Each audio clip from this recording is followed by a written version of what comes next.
Okay guys, morning. Ito yung menu natin ngayon, magkikilaw tayo. So, ito na lahat yung mga ricados. Prepare ko na lahat yan. Sinama-sama ko na dito sa isang lagayan. Ito, isda. Binuhusan natin ng mainit na tubig to para mabawas-bawasan yung lansa. Kasi si Mrs. hindi ganong nakain ng malansa. So, ito yung mga ingredients niya. Meron tayong bell pepper, sibuyas, siling labuyo, luya, siling haba, ginayat-gayat natin. May pipino tayo, tsaka kalamansi. So, start na natin i-mix yan. So, itong kalamansi, igayin na natin ito. Tanggalin natin yung buto. Pero ilagay natin itong balat niya mamaya. Kasi dagdag aroma rin yan. Buto lang yung tanggalin natin. Kasi baka mamaya pagsubo natin, makain natin. Mapait yan. Yan.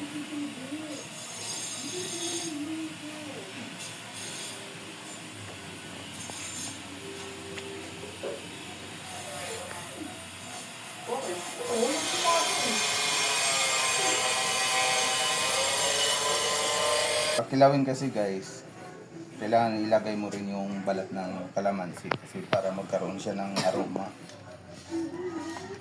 Yan. Ilagay lang natin yung pinagpigaan natin. Tanggalin lang natin yung buto. Yan. Tapo natin yung buto. So,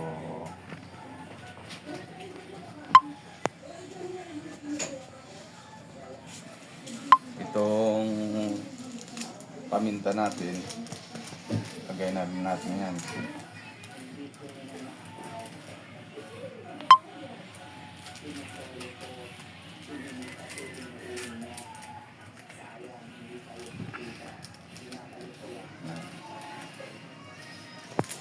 Guys, kung di pa kayo ganong maalam magkilawin, sundan nyo lang yung paano ko siya prepare. Pero kung magaling na na kayo, panoorin nyo na lang. Huwag nyo na sundan. Meron tayong asin. Lagyan natin ng asin.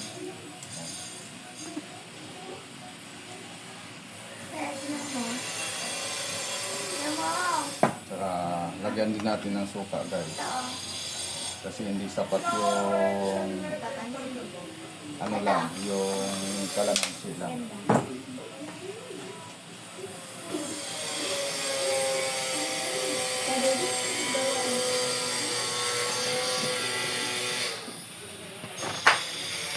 Tapos yun guys, mix na natin yan.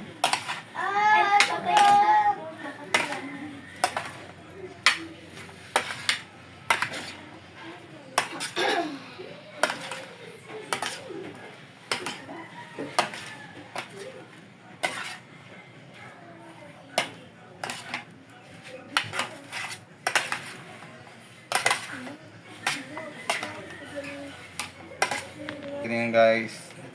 Tapos tikman natin kung anong lasa, kung anong pinalabasan. Walang basasin.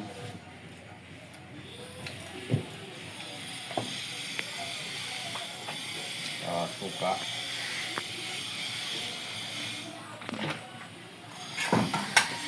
Then pag okay na yung lasa guys, i-rep natin konti ito kasi masarap to kainin pag medyo malamig. Lagay natin ito sa rep.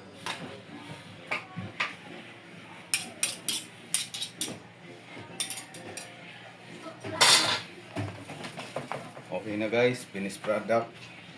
Rep na lang natin to.